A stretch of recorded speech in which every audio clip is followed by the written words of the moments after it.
Assalamualaikum warahmatullahi wabarakatuh. Perkenalkan, nama saya Nda Margiati. Saya berasal dari kampus Tikom Interstudi, jurusan penyiaran dengan NIM 2016-070039. Di sini saya akan mempresentasikan hasil jurnal saya yang berjudul Persepsi Remaja di Kawasan Haji Gandun tentang Program Ragam Indonesia di Trans 7. Berikut latar belakang jurnal saya ada 3. Yang pertama yaitu perkembangan televisi, yang kedua program Trans 7 acara yang informatif, mendidik dan menghibur, yang ketiga ada gaya hidup remaja. Yang pertama, perkembangan televisi. Media massa saat ini sangat membantu masyarakat untuk mendapatkan berbagai informasi. Maka pengaruh yang didapat oleh masyarakat bisa pengaruh positif maupun negatif. Perkembangan televisi di Indonesia sangat baik dan sangat tinggi, dengan banyaknya stasiun televisi di Indonesia, yaitu stasiun TVRI milik pemerintah. Kemudian bermunculan juga televisi swasta, yaitu ada RCTI, SCTV, kemudian Trans 7 dan lain sebagainya. Semakin pesatnya pertelevisian Indonesia, baik dengan macam jenis program maupun rumah produksi, tak berhenti untuk terus berinovasi agar masyarakat menyukai. Banyaknya program acara membuat masyarakat menyaksikan bisa memilih program yang sesuai dengan keinginan masyarakat. Trans 7 salah satunya, yaitu stasiun televisi swasta yang programnya yang menyajikan informasi magazin tentang budaya dari berbagai daerah di Indonesia. Dengan mengingat keberagaman budaya etnis, maka tayangan Ragam Indonesia sangat berperan penting dalam memperkenalkan salah satu etnis budayanya. Kemudian Ragam Indonesia merupakan program yang menayangkan suatu bentuk informasi, yaitu keberagaman dan keunikan suatu budaya, makanan khas, serta kekayaan alam Indonesia yang dikemas dalam bentuk liputan yang detail namun tidak membosankan. Kemudian gaya hidup remaja keadaan ini diperkuat dengan gaya hidup remaja masa kini. Kepentingan individu lebih mengemuka, teknik komunikasi yang canggih, dunia virtual dan media sosial telah menjadi gaya hidup mereka sehari-hari. Karena itu tidak mengherankan mengapa para remaja kurang mendalami tradisi budayanya sendiri. Kemudian di sini rumusan masalah peneliti yaitu bagaimana sih persepsi remaja di kawasan Haji Gandun tentang program Ragam Indonesia di Trans 7. Kemudian tujuannya itu untuk mengetahui seberapa jauh penyiaran program Ragam Indonesia di Trans 7 diminati oleh para remaja, khususnya melalui persepsinya tentang budaya yang terkandung dalam program acara tersebut. Kenapa sih peneliti tertarik meneliti ini? Karena tidak sedikit remaja Indonesia sedang menggandrungi gaya hidup kekinian yang membuat mereka tuh kehilangan kebudayaannya mereka sendiri.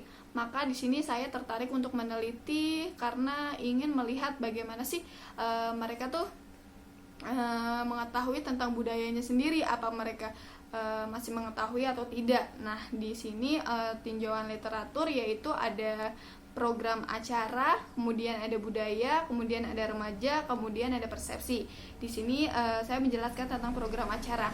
Program acara yang sudah saya jelaskan tadi yaitu program acara Indonesia yang merupakan tayangan edukatif yang menayangkan sebuah hiburan yang dikemas dengan program magazine. Maka acara tersebut menayangkan sebuah keberagaman yang tidak membosankan untuk dilihat oleh para penonton. Kemudian budaya itu merupakan suatu kegiatan yang dilakukan terus-menerus, maka akan menghasilkan suatu kebudayaan itu sendiri.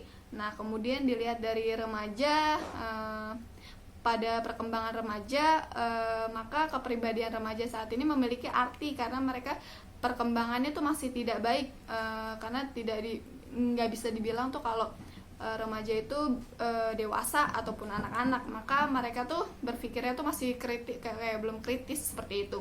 Kemudian ada persepsi itu suatu pengalaman seseorang tentang kejadian atau peristiwa dengan menyimpulkan suatu informasi dan kejadian yang sudah dilihat atau ditonton akan menimbulkan suatu persepsi.